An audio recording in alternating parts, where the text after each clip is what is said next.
গণতন্ত্র বলে কিচ্ছু নেই। রাজ্যে বেকারত্ব, চাকরি চুরি, সীমাহীন দুর্নীতি দেখতে দেখতে আমাদের দেওয়ালে পিঠটা ঠেকে গেছে। আমরা আর দেখতে পাচ্ছি না।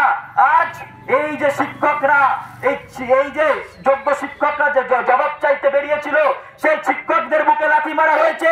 ছাত্র হয়ে আমাদের এই দিন দেখতে হবে, আমরা স্বপ্নেও কল্পনা করতে পারিনি। আজ তাই এই পুলিশ প্রশাসনকে আমরা এই বিদ্যাসাগরের বর্ণ পরিচয় দিতে এসেছি। আপনারা দেখে নিন, এখানে বোল্ড করে লেখা আছে, এটি পড়ে নেবেন। পেনটিও লেখে, কালো কালির পেন, এটি ইউজ করবেন, এটি পড়বেন।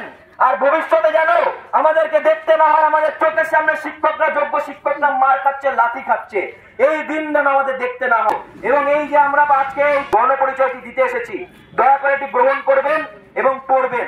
বোল্ড করে লেখা আছে, স্পষ্ট ভাবে দেখা যাবে, মাইনাস প্লাস চশমারও দরকার হবে না, স্পষ্ট খালি চোখে পড়া যাবে।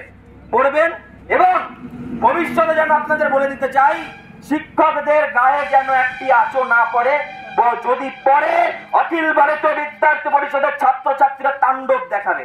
শিব তাণ্ডব স্তোত্র শুনেছেন? সেই শিব তাণ্ডব স্তোত্রের মতো ত্রাহিমাম চলবে চারিদিকে। শিক্ষক মারা সরকার, শিক্ষক মারা সরকার,